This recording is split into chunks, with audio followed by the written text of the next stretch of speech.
It probably won't win any end-of-the-year awards, but KAKU Ancient Seal's 1.0 release is still a consistently enjoyable, albeit shamelessly familiar, open-world ARPG.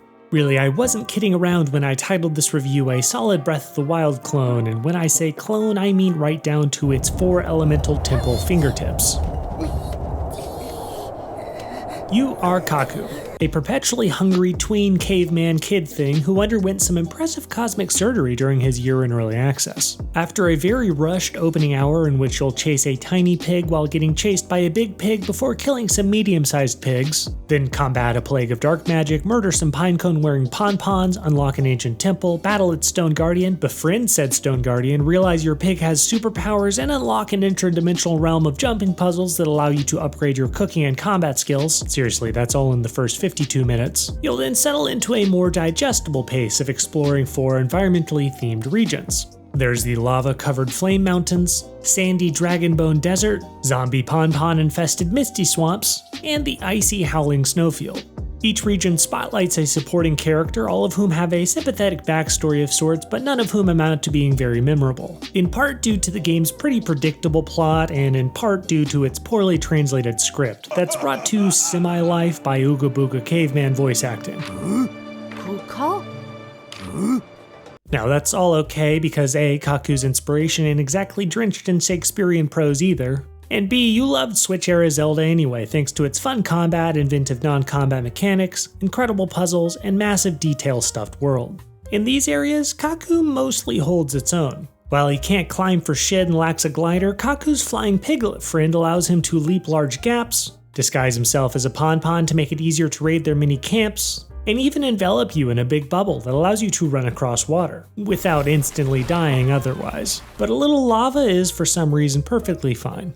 Combat, meanwhile, benefits from a fun skill tree with dozens of perks and combos and even ultimates to unlock, but each realm only features a few unique enemy designs and a ton of reskinned repeats, meaning you'll do a lot of time fighting white pigs, red pigs, blue pigs, but there's more to KAKU than swine.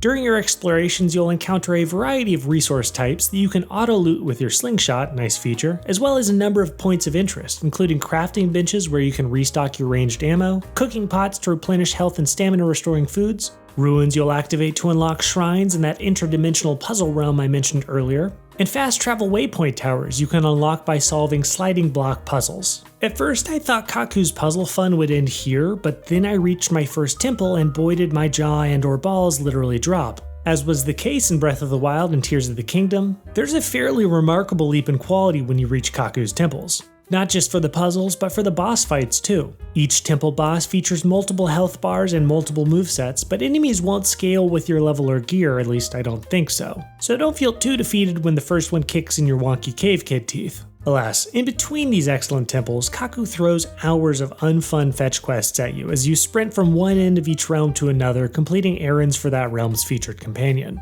But don't expect these so-called friends to lift a finger, even if you're both ambushed by an army of pon-pon warriors.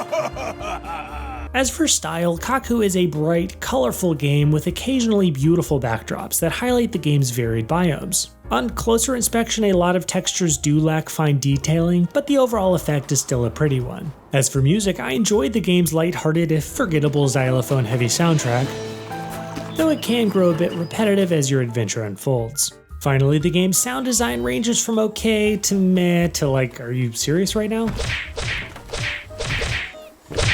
In the end, KAKU Ancient Seal is a fun, if overly familiar, rehashing of what made the last 2 Zelda games so special, on a fraction of the budget at that. And while KAKU in no way fills Link's figuratively massive and literally tiny boots, due to his 5'2" tops, it's a pretty solid game in its own right and should net you around 20 to 30 hours of playtime. I'm giving the game an aggregate mega score of 3.2 out of 5, and I'm giving you a chance to win a free key. Just comment with your opinion on how long a KAKU Link 1v1 would last, and I'll pick a random winner. Until next time, this is Scope, and thanks for watching.